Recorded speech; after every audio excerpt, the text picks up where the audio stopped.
Hey y'all, welcome back to True Crime Break. Now, listen, I get it. I know that a lot of us had very strict parents growing up, especially if you're in my age group, that 40s age group, when parents were still parenting. Wasn't no trying to be no friend. It was, you gonna do what the hell I say in my house or else. And there better not have been no back talk. Don't even think about rolling your eyes and huffing and puffing and blowing. Oh, you trying to get popped in your mouth and be picking your teeth up off that floor. Y'all know black parents was not playing back then.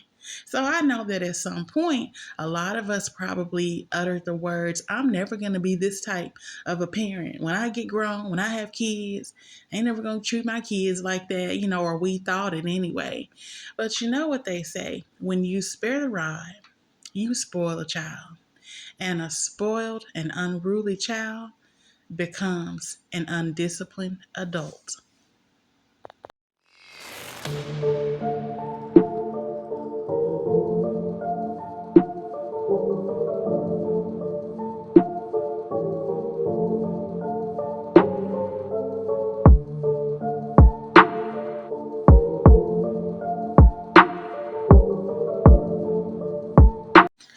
Hey y'all, welcome back to the show.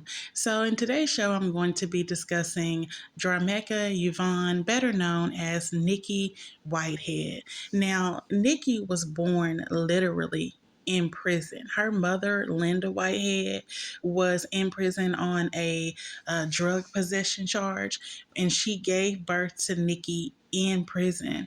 So, of course, with her mother being in prison, Nikki was sent off to live with her grandmother, and her grandmother's name was Della Frazier. So Nikki's best friend says that because Nikki grew up with her grandmother, she didn't have a lot of rules. Like, she was allowed to kind of come and go as she pleased. And by the age of 17, Nikki found herself pregnant with twin girls. She gave birth to those girls on November 27th, 1993, and she named the girls Tasmia and Jasmia, and they were known to most people as Taz and Jazz for short. So she's out here as a single mom, and she and her daughters continue to live with her grandmother until the girls turned 7 years old. Now, around 2000, Nikki met a man by the name of Robert Head. She was 25 at that time, and he was 30 years older than her. But they fell in love, began seeing each other, and so Nikki packed up her daughters and moved to Conyers, Georgia, with Robert in his home to live with him. Now, by all accounts, Taz and Jazz were overall great girls. They were both honor roll students. They were in Girl Scouts, and Nikki doted on those two girls. I mean, she had them in dance classes, ballet, everything you could think of. They were like her two little Barbie dolls. She kept their hair done up pretty all the time. She kept them in the nicest clothes and shoes. Like, she really tried to give them a better childhood than she had herself. Now, Nikki's grandmother, Della, who they lived with, said that Nikki was just kind of in and out of the girl's life. Like, sometimes she would pop in, sometimes she would pop out. And so in 2007, when the girls were 13 years old, she decided that she wanted full custody back of her daughters because, like I said, the grandma had been taking care of them while Nikki was kind of out in the streets, just, living her best life. Like, she ain't got two twin girls at home. But then she finally decided, she wants to sit down and settle down and be a mama, and she wanted custody of her daughters. Now, her grandma said that at first she thought, okay, I'll give you a chance to see if you really want your kids. All right, I'll let you have them back. And so the girls went to go and live, back with their mama. And Nikki really had tried to turn over, a new leaf, so to speak. Like she really was trying to be a mother to those girls, meaning she became more strict. She had rules that she expected for them to abide by.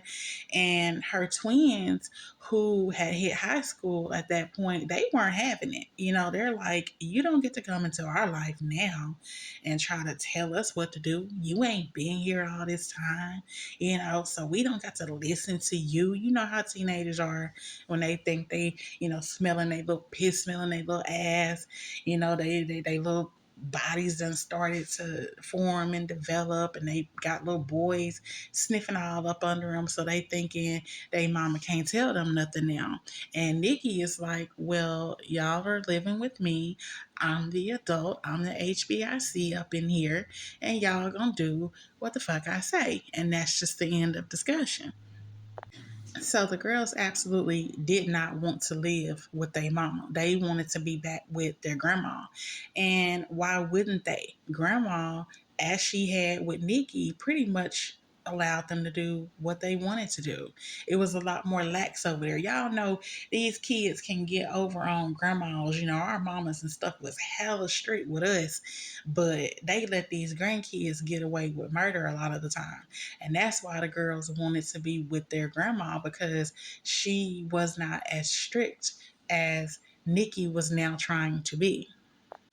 So at one point, when the girls were about 13 years old, Nikki discovered that one of them had called herself trying to hook up with this older boy who was like 17 or 18 years old. And she overheard, one of the twins talking to this much older boy. And when she heard that, she took her phone away from her as punishment. She's like, you are a child. You don't get to be coming in my house all hours of the night and then calling yourself trying to talk to, older boys. No. So the girls call themselves fighting their mama. Like, it escalated to like a physical altercation where Nikki actually had to call the police on her own daughters. So a female officer named Officer Scruggs was the one who responded to the police call. And so she went over to try to, find out what happened and what was going on. So she said she went into the girls' bedroom to try to talk to them, and that's when she realized that these girls were living the good life. They had all sorts of designer clothes, shoes, things that a lot of teenage girls their age probably wishes they could have had. Like they were very well taken care of. So now the girls told Officer Scruggs that they hated it there. We don't want to live here. We want to go back with our great grandma. We hate it here. We hate her. And Nikki was pretty much like, no, the issue is they want to do what they want to do. They want to try to have their way. They don't want to follow my rules. That's what the real issue is. So Officer Scruggs says that even after the interview, she kind of had like an unsettling feeling about the twins. She was like, they were trying to act like they were innocent in the situation, but she was looking at Nikki, the mama, and realizing that she really looked like legit terrified, like scared to death. And she says that that stuck with her. But she says that in the end, the twins told her, okay, we just ain't gonna say nothing else to our mama. We just gonna go on in here and just go to bed and just, maybe it'll be okay in the morning. So the officer says that she left the house, but something just in the pit of her stomach just kept telling her, things weren't as okay as the girls were trying to make it seem. So even though she left the house, she did not exactly leave the subdivision where they lived at. Like she kind of just lingered around and hung around. And it's good that she did that because she said it was not even a good 5 minutes later, and she was getting a dispatch, another call, right back to the same exact house that she had just left from. with the Nikki and the twins' house. So she says that she got back out of the police vehicle and was walking, to go back into the house. And that's when Nikki came running out of the door, like running for her life with the cordless phone still in her hands. And she was like, she could hear some screaming. And so by the time she got there, she realized that the twin girls had come out of the room after they thought she left. They had come out of the room and caught themselves jumping they own mama. Like they jumped her and jumped on her. So Nikki had at some point kind of managed to get away and ran, and that's when she ended up running right back into the officer who was on her way coming back into the house. And so Nikki told the officer that as soon as she left, them girls came out that room and, they pretty much jumped me. Now, of course, thing one and thing two tried to tell a different story. They tried to tell the officer that when she left, it was Nikki who went into the room and started trying to attack them. But the officer says that Nikki was the only one who had bruises and scratches on her. The girls were perfectly fine. So that's when she realized that they were definitely lying and that they had definitely been the aggressors. And so they were placed under arrest at that point. So the officer was like, she did not believe anything those girls were saying. She was like, they were acting all calm, like nothing had happened. There was no emotion, there was no empathy, there was no anything in them to act like they were even concerned about their mother, Nikki, at all. So they ended up, being in and out of like juvenile court.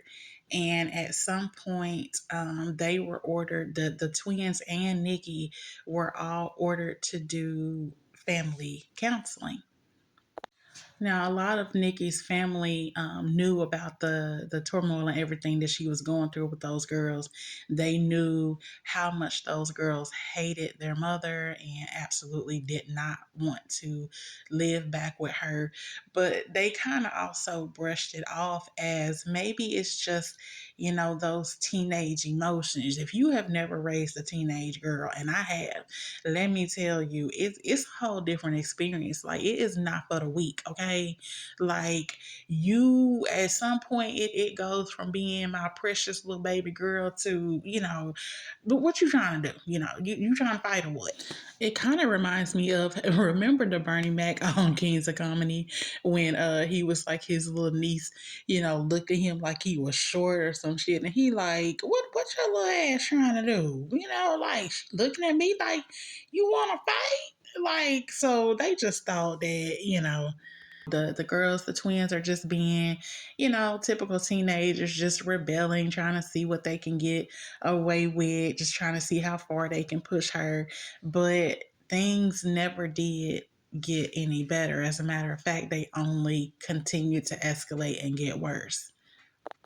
So now Nikki's mother, Linda, who had since been released from prison and everything, she said that she knew that her daughter loved her girls, but she also knew that Nikki was scared of those kids. Like she feared them. So Linda was actually with Nikki in court when those court orders said that Jasmia and Tasmia had to go back and live in Nikki's home with her. So the court had ordered the girls to have to go back and live with a mother on like a 2 week trial period. And I'm sorry, but why are we acting like kids living with a mama is like buying a subscription to Netflix and trying to figure out do you want it, and if not you can cancel it? Like where did the courts and the judge decide that the kids needed a trial period to go and live with their mama? Like I feel like in this situation the court kind of dropped the ball a little bit, and I'm not sure why that is. I mean, if the girls were protesting like that and they knew that there was, evidence, there were police reports of all the altercations and the violence, like maybe they should have just said, okay, just let them go back and go stay with the grandma. That's where they want to be at. Just let them go back over there. But I guess they felt like, no, this mother and her daughters need to work this out, and so they ordered the girls to go back to go and live with Nikki. So Nikki's mom says that she was very concerned. She was in court with Nikki that day, so she actually went and she stayed at Nikki's house that night. She spent the night over there just so she could kind of be there with her daughter. And she says that the twins never would come out of their room at all that night. They didn't come out to get nothing to eat, drink, not even to use the bathroom. And so Linda says that she spent the night, she slept on the couch, but she couldn't really sleep. Like there was something unsettling to her that she couldn't sleep, so she just kind of sat on the couch and just watched the bedroom door all night. And it's like, I don't know if she thought the two children of the corn was gonna come out the room and kill them in their sleep or what. But she was like, she was not closing her eyes and she was not going to sleep that night. So Jazz and Taz are ordered back to their mother's house on January the 5th. Now, on January the 13th, they flagged a police car down. It was in the afternoon after school. So they flagged this police car down and they're all frantic and they're like, help, help, help. We just came home from school and we found our mom and she's dead. And, they're crying and all hysterical and everything. So this officer, of course, he calls for backup and then he goes into the house and he finds Nikki in the house. And she had been beaten with this vase. I don't know, is it vase or vase? I read somewhere a long time ago that the correct pronunciation is vase, but I don't know. It just, I don't know. Vase sounds, I don't know, tomato, whatever you want to call it. But she had been beaten and stabbed more than 80 times and then dragged into the bathtub and left there where she was pronounced dead at.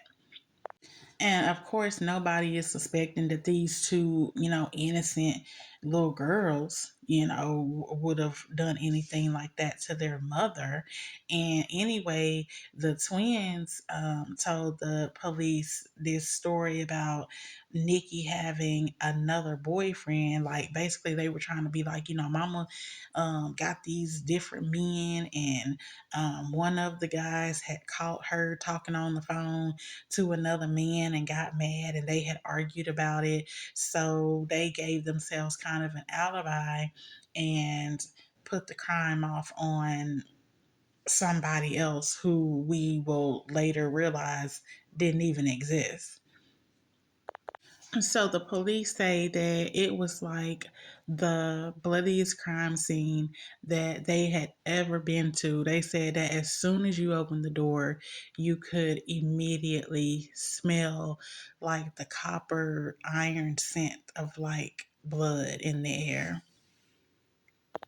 And so the twins were acting all distraught. They were screaming, hollering, crying, and police really believed that they had came home from school and found their mother like that.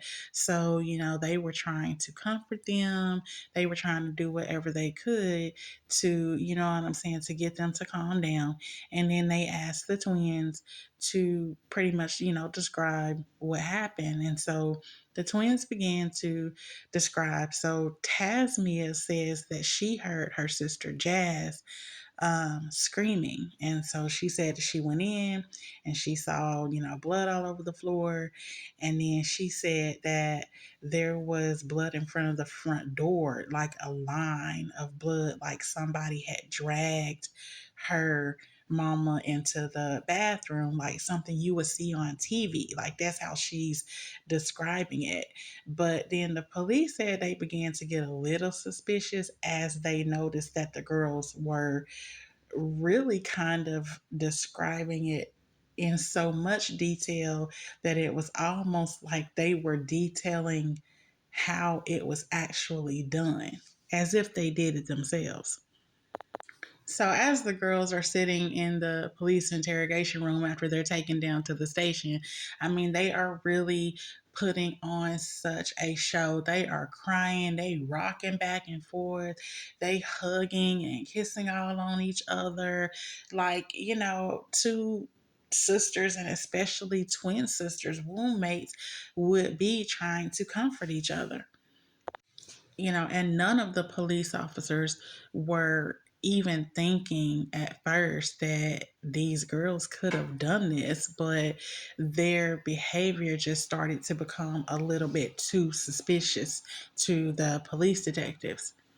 So police start trying to again, ask questions, trying to come up with suspects, and so they ask about the twins' dad. Like what was the relationship like with him? Like could he had done it? But their father was living in Canada at the time, so there was no way it could have been him. And so, of course, that's when they went back to the story about their mama having more than one man, more than one boyfriend, and, trying to put it off on this other fictitious boyfriend that their mom's supposed to have been seeing. But they never could come up with anything else convincing enough to tell the officers to make that story stick either. So one of the lead detectives, he was like, these girls were just so upset. They were so distraught that he asked them, what can I do to help you girls out to try to make this situation better? And y'all, why these heifers gonna ask if they could watch CSI? CSI? Crime Scene Investigation? Really? Like, your mother has just been found brutally killed, and y'all want to watch Horatio? Well, I'm guessing that's the CSI. That's my favorite CSI. So, I mean, I'm guessing that's the one they want to watch. I don't know, but why are y'all worried about crime scene? Like, I think for them, they were a little too smart for their own good. And sometimes when you're a little too smart, you kind of think that you can outsmart other people or everybody. Just because some people fall for your bullshit, you think that everybody will. But police was like, that is one of the most oddest requests, especially for two girls who just found their mother dead, that I've ever heard from someone.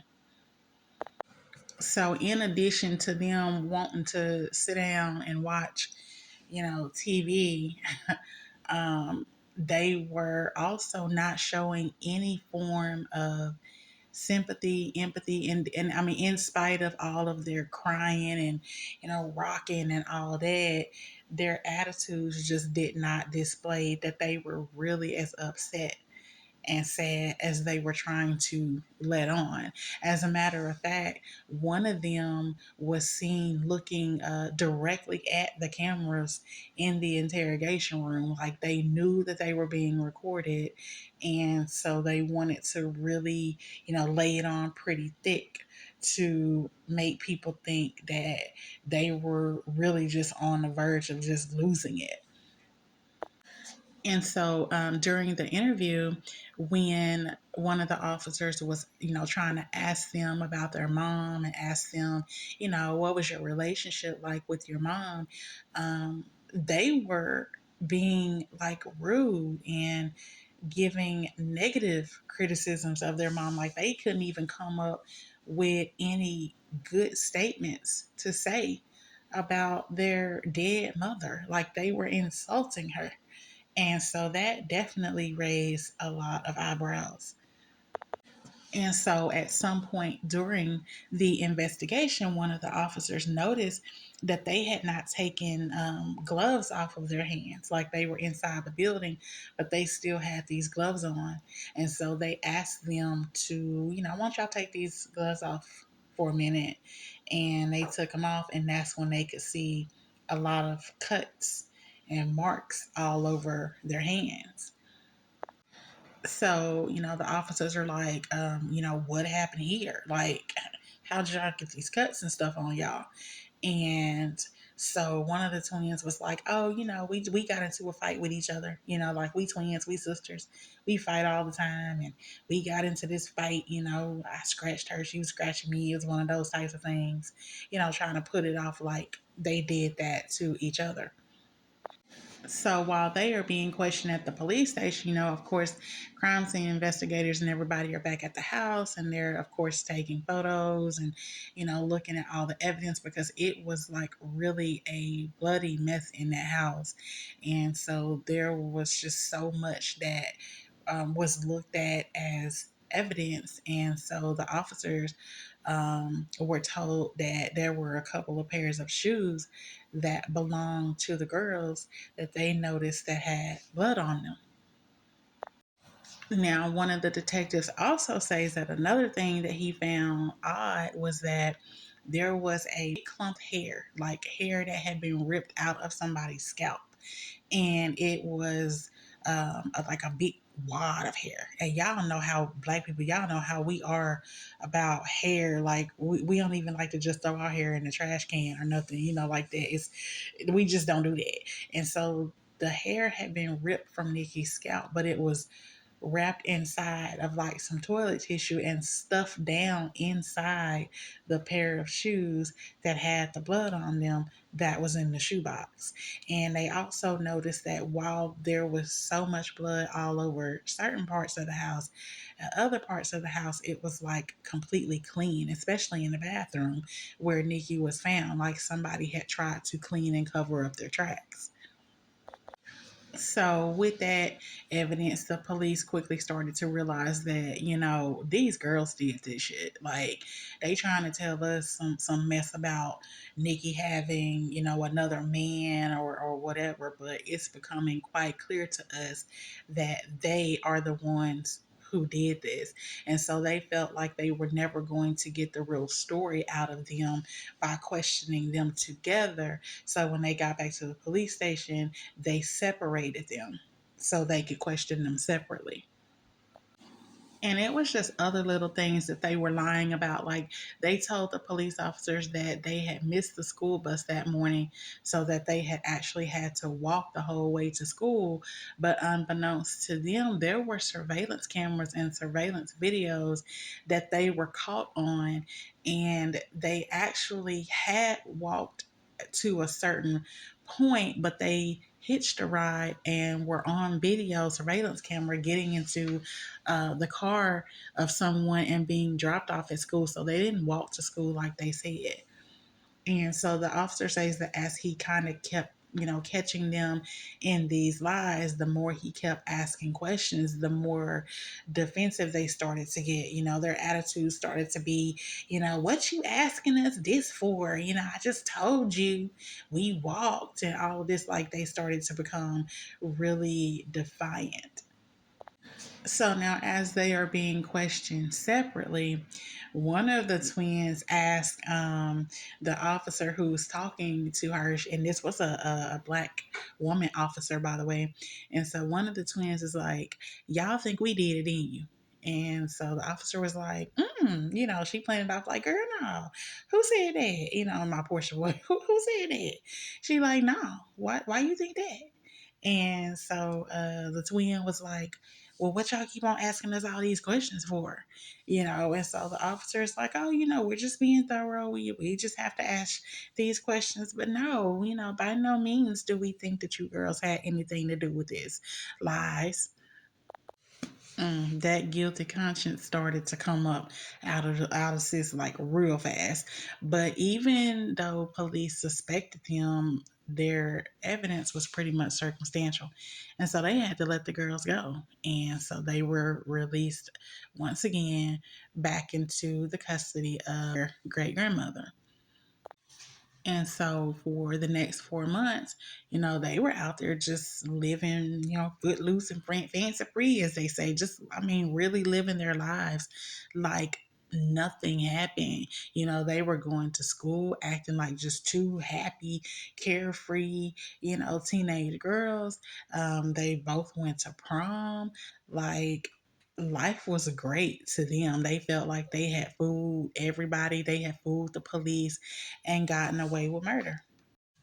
But no, the police were still very much so investigating this case. They were steadily trying to build up more evidence and get, more evidence that would actually hold up in court and that they could actually tie these girls to. They did not want to drop the ball on this one. And they lucked up when, I guess, during Nikki's autopsy, they found a strand of human hair that was caught in her teeth. And once they tested that hair, the hair belonged to one of the twins. And so the officers knew that, Nikki, she had fought for her life. Like, she did not just lay down and just go down. She was trying to fight. She was scratching. She was kicking. She was biting. She was trying so desperately to fight for her life. But unfortunately, it was two against one. But that strand of hair that was caught in between her teeth all but sealed the fate for those girls.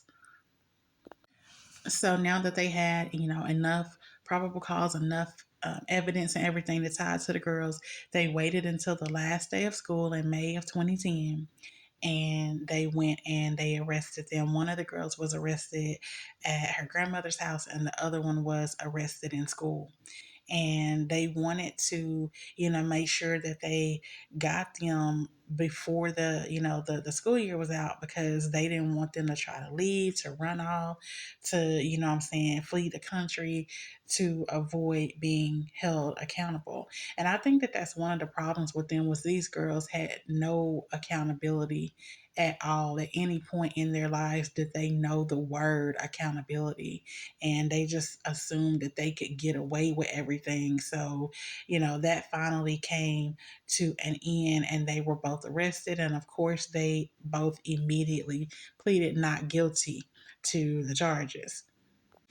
And I also think that, in the end, it was like their own arrogance that kind of did them in, because the police say that on the day that the girls were arrested, they had the car, mic'd up, and they were recording them as they were in the car.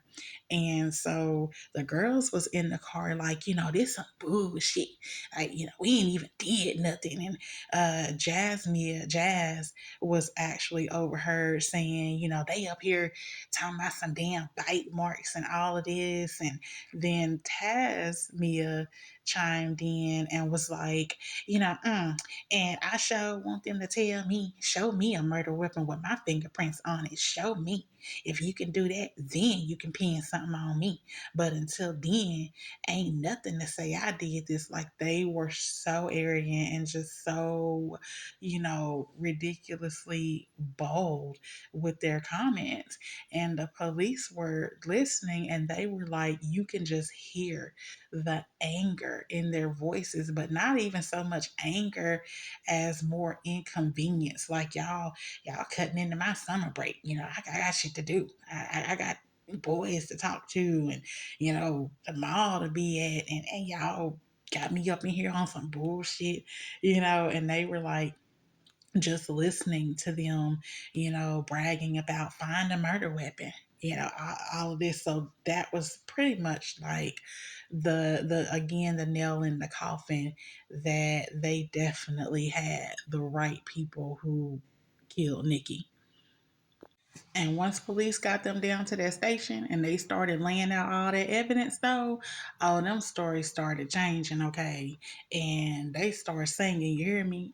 It reminds me of, have y'all ever watched First 48? That's another one of my favorite crime shows. And on First 48, they get their suspect and they take them down to the station, and they be, trying to ask them questions or telling them what evidence and stuff they have.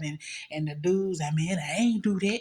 That wasn't me. I ain't did none of that, And they just deny. And then the next thing you know is, all right, man, I'm going on to tell you, it was me, it was Peanut and Mike. That's pretty much how the twins were. Once they realized that there was no way that they were going to be able to lie their way out of this one, then they started talking. So, in their confession, they told the police that they had both stayed up until about 2 o'clock in the morning on a school night. And so the next morning, when Nikki went to go and wake them up for school, they didn't want to get up. You know, they're mad. She's interrupting their sleeping time. Well, you should have took your ass to bed at a reasonable hour, is I'm sure what Nikki told them.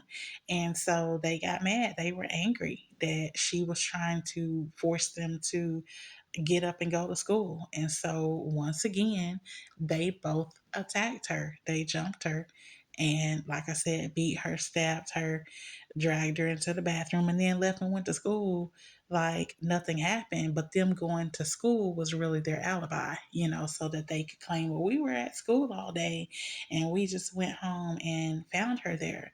But the detectives had found this journal that the girls kept, and it detailed the plans that they had been making to get rid of their mom. Like, in that journal, they were taking turns writing and talking about how much they hated Nikki and how they just had to get rid of her, you know, soon. But then they had just decided to go ahead, like they couldn't wait no more, and they just wanted to go ahead and just attack her. And like I said, it was a very brutal and bloody attack. And police officers noticed that at some point, Nikki had managed to get away from them, you know, as they were stabbing her and beating her. She had actually managed to get away and run outside of the house and to a next door neighbor's house. And this neighbor, when he was interviewed, he said, yes, he did hear someone downstairs, and that she was screaming and yelling. But, you know, I guess he had worked late or something the night before, and he never got out of the bed to go and see who was at the door. And so the police said it looks like, from the footprints and everything, it looks like Nikki had been dragged back into the house. So when she ran out of the house, the girls ran after her and dragged her back into the house and finished killing her. And so, you know, it's sad because maybe if he would have gotten up and helped her, you know, maybe she would still be here. We don't know. But yeah, so they both gave confessions to avoid trial.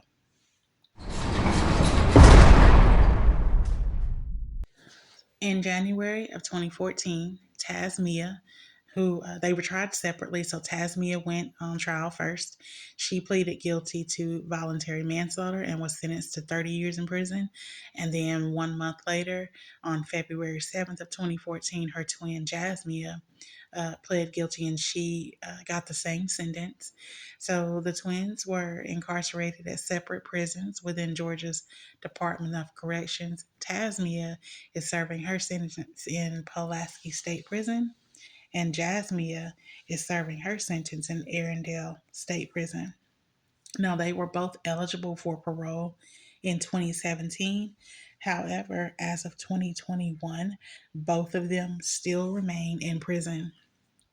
And I say good. Personally, I don't think they ever should have gotten out. I think they should have been given like mandatory life sentences, because to me, the shit was premeditated. You know, they hated their mom. There was no, you know, secret about that. And so I personally just think that they should have had mandatory life sentences. Lord, so what do y'all think? Do y'all think that the sentences were fair, you know, 30 years, or do y'all think like me that the sentences were not harsh enough? Nikki's mom, Linda, um, actually blames the court system. She says that they did not do enough to smoothly transition those girls from her mother, their girl's great grandmother, back to Nikki. You know, once the court made them go back home on this trial period, you know, that she says Nikki didn't even know the girls were coming home that day. And that the juvenile court judge, whose name was William Snyder, is who actually ordered those girls back into her custody, even knowing that there were so many issues within the family. And Linda says she just can't make any sense out of what he did, because even as they were leaving out of the courtroom, the girls were overheard, making this huge commotion, so much so that people were coming, out of their offices and everything out into the hallway. And so Linda says that she overheard Jasmine telling her daughter Nikki, I'll kill you. If they make me come back to your house and they make me come back and live with you, I will kill you. And, she said that everybody just kind of stood there stunned, but they didn't do anything about it. And yet still made those girls, go back. And then less than 2 weeks later, her daughter is dead, murdered by her granddaughters. Now, Linda also puts part of the blame on her mother, Della Frazier. Remember, she was Nikki's grandmother and who raised her basically while Linda was still in prison, and Della was the twins' great grandmother. And Linda actually says that there had been years of family tension between her and her mother Della and other immediate members of the family. And she actually said that none of them contacted her after Nikki's murder, and her mom and her still weren't speaking. She said like nobody called her, nobody called to check on her, nobody called to offer her any condolences or anything. And as a matter of fact, she and one of Nikki's friends, or who had to even plan her funeral, using mainly donations that they got from other people. And so Linda says that at Nikki's wake, the twins, came, and she said that they never even came up to approach the casket. I mean, this is their mom, and they didn't even bother to go up and say final goodbyes. And she says that Nikki actually had to have long gloves put on her in her casket because her body had so many cuts and everything on her. And Linda said, still, nobody ever had any affection. She said everybody, including those girls, were so insensitive, and it was just weird behavior for somebody who had just lost her mom. Um, Now, Linda says that she kind of blames again her mom because she feels like her mother Della put it in those girls' minds and put it in their heads to be so disrespectful towards their mother Nikki, due to she said she described it as like a generational thing. She said that her mom Della had put a wedge between her and Nikki, and then she turned around and tried to put that same wedge between Nikki and those twin girls. And I have to say that I honestly agree with Linda, because there's a video that I've seen where one of the twins graduated high school while in prison, and Della, the grandma, is at the graduation, and she's standing there just beaming and smiling and saying how proud she is. And she loves her granddaughter so much. And I'm going, ma'am, I can understand this is your granddaughter, but it's like you are totally excusing and ignoring the fact that she's in prison because she murdered her mother, your granddaughter. And you're completely skimming over the fact and up here acting like, nothing happened. And so it made me kind of raise an eyebrow to her and wonder what type of dislike or animosity or whatever did the grandma have for Nikki, for her to be so supportive of the granddaughter who murdered her and who killed her. And so, then I came across this interview that Linda did, and I was like, okay, so I'm not imagining things. The grandmother, Nikki's grandma, the twins, extremely just, complicit really in turning those girls against their mom. And apparently it was something, like Linda said, that she has done for many generations in terms of getting into, people's heads with a lot of negativity. Now, Linda's mom said that her mom, Della, didn't even raise her, wasn't even in her life until she was about 12 years old. So, the grandma had some issues herself. And as we still see, even today, when the head has issues, unresolved problems from their childhood or whatever, it trickles down to the other generations of women. And in this case, I truly believe that that's what happened. The great grandma had her own issues and problems with her daughter. It then went from her daughter to her granddaughter, and then from her granddaughter to her great granddaughter.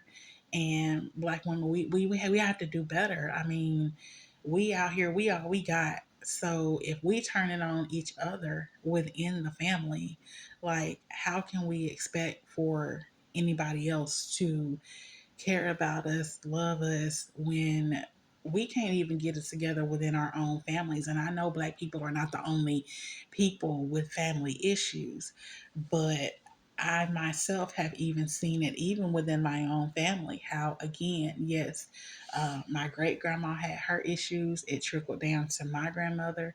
From her, it trickled down to my mother. And then there was a wedge between me and my mother figures as well, but nothing ever to this extent. So when I had my own daughter, I was just like, no, I'm not, I'm breaking this cycle. If I gotta be the one to break this whole toxic generational, curse in this toxic cycle, then fine. So, we have to start trying to form better relationships with our daughters, especially because they need us. So, that means we don't always get to say we're right. We don't always get to say, well, it's my house, my rules, and that's it. Like, we have to kind of learn that these kids are going through a lot. This a whole different generation than how, they're raised different, going through things different than we did. So we have to kind of learn to listen too. We can't always be right all the time, but at the same time, we got to stop trying to be our kids' friends. I think that that is one of the biggest issues today is, again, so many people trying to say, well, I want my kids to be better than I was or have a better life than I was. But it's like we're not holding them accountable for anything. There's literally no accountability for these kids. And so they feel like everything is, supposed to be handed to them. They're supposed to get their way. They're supposed to get what they want. And when they don't, it's like they just get out here and just act. I just don't understand. I mean, they out here killing, robbing, no regard for life. And I have to say that, yes, it does stem from home. That's one of the oldest rules in the book is that, things start in the household. So we need to find that healthy balance of being a parent, being strict, being stern, but also being supportive. Because I feel like in this case, had it not been for the great grandma getting into those girls' ears, like whatever issues it was that she had with Nikki, she let that toxicity, trickle down to her great granddaughters. And so they did not respect their mom at all because of that. I feel like if she would have been supportive, if she would have been like, you know what, I don't care what she did, I don't care if she won in y'all life or whatever, that's y'all mama, and y'all need to respect her and do what she say. And I feel like if everybody would have stopped letting them get away with what they wanted to get away with, then things might have been different. And then again, I kind of also feel like if it wasn't Nikki, their mom, it probably would have been the great grandma, because to me they just seemed like the type of girls that just did not appreciate rules. They did not appreciate people telling them what to do anyway. Like, it doesn't matter who the discipline or authority or whatever would have come from. I think they just had this mindset that we do what we want to do. We don't listen to nobody. And if they would have not, been with their mom and lived with the great grandma, eventually the same issues would have been, because, at some point or another, she would have had to put a foot down. She would have had to tell them no. And that's what the problem was. They were not accustomed to hearing the word no. So what was gonna happen when great grandma would have said, "No, sit y'all ass down. Y'all ain't doing this. Y'all ain't going." I feel like it would have been the same situation. So it really is a sad situation all the way around. I wish things could have been differently, but them two little seeds of Chucky to me are exactly where they need to be. And I'll say it again, I feel like they need to stay in there for the rest of their lives because I honestly think that they're so manipulative that, yeah, they just need to stay there. So click the link in my bio. This was a long one, but click the link in my bio to my Anchor page and let me know what you think. If you want to leave me a small donation, or if you would like to leave me just a comment about this show or suggestions or whatever, just shoot me a quick message, email, and I will do my best to respond. Till next time, this has been True Crime Break. I hope you guys have a nice rest of your evening. Peace.